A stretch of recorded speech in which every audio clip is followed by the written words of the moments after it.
Hello အားလုံးပဲမင်္ဂလာပါကျွန်တော်ဒီနေ့ unboxing လုပ်ပေးသွားမှာတော့ဟာရမိုင်းကထုတ်တဲ့ကျွန်တော်တို့အဘဦးရဲ့အကွာတူပိုင်းပဲဖြစ်ပါတယ်တော့ရင်းတော့လည်းကျွန်တော်မြန်မာနိုင်ငံမှာလူပြောများနေအကြပြီပေါ့နော်ဆိုတော့ကျွန်တော်မှအရင်တစ်လုံးရှိတယ်ဒါမဲ့ဒီကောင်ကကုန်ကန်နီးပြီဆိုတော့ကျွန်တော်ကအသက်ထပ်မှာပြီးတော့ review လုပ်တဲ့သဘောပေါ့နော်ဟုတ် unboxing video ပါကျွန်တော်packaging ကတော့လှတယ်ပေါ့နော်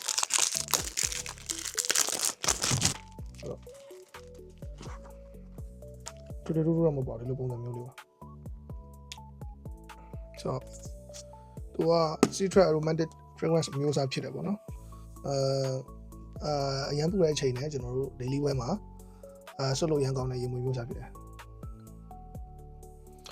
သူကထော့နှုတ်မှာတော့ကျွန်တော်တို့ဒီ mandarin orange တို့ bergamot တို့လိုအသီးအနှံတွေပါတယ်ပေါ့နော်ပြီးတော့ကျွန်တော်တို့ဒီ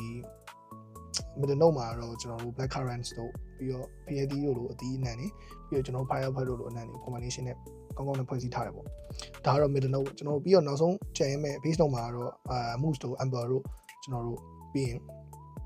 mousse တို့ amber တို့ကျွန်တော်တို့ woody တို့လိုအနှံလေးနဲ့လုံးဝမှန်ကန်ဟိုဘယ်လိုပြောမလဲ fresh fruity ကို combination ကောင်းတဲ့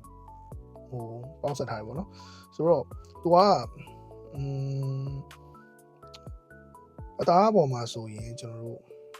projection ရပါပေါ့နော်ဒါပေါ်မှာဆိုရင် long lasting က6 hour နဲ့8 hour လောက်ရတယ်ပေါ့နော်ဆိုတော့ကျွန်တော်ကတော့5ချက်အများဆုံး8ချက်လောက်ထိဆွတ်တယ်ပေါ့နော်ဆိုတော့daily wear မှာအရင်သုံးလို့ကောင်းမယ် gym သွားတာအစား daily wear ဝတ်မယ်ကြောင်းသုံးရုံသုံးအကုန်လုံးတော့ off fine နဲ့ရင်ဝေးလုံးဖြစ်တယ်ကျွန်တော်ဘာလို့လဲဆိုတော့ကျွန်တော်တစ်လုံးဝယ်ပြီးတော့နောက်တစ်လုံးရင်ဝေးကိုဒီတရားကိုကြိုက်လို့ထပ်ဝယ်တယ်ဆိုရင်ရင်ဝေးရရှားတယ်ဒါပေမဲ့ဒီကောင်ကတော့သူ့ဈေးတိုင်း2သိန်းနဲ့3သိန်းကြားပတ်ချလဲမှာဆိုရင်တော့တစ်လုံးနဲ့သုံးမယ်ဆိုတော့ all the best လို့ပြောလို့ရတယ်ပေါ့နော်ဆိုတော့ performance လည်းကောင်းတယ်ဈေးနှုန်းအနေထားအရာကလည်းအရန်ဘယ်လိုပြောမလဲဟိုတင်မြတ်တိုက်ရပေါ့ဗျာအဲ့တော့ဒီနွေရာသီဒါမှမဟုတ်လေ daily wear အတွက်ရှာမယ်ဆိုတော့ဒီကောင်ကတော့ရေးတဲ့ရင်ဝေးမျိုးစားလုံးဖြစ်တယ်တချို့ရင်ဝေးတော်တော်များတချို့မဟုတ်ဘူးပေါ့နော်တော်တော်များရင်ဝေး community ရေးမှာဆိုသူ့အနံကတော့ကျွန်တော်ဒီ Louis Vuitton ရဲ့ကျွန်တော်တို့imagination ရဲ့ clone alternative လို့ပြောလို့ရတယ်ပေါ့နော်အဲ့နံကိုကြိုက်တယ်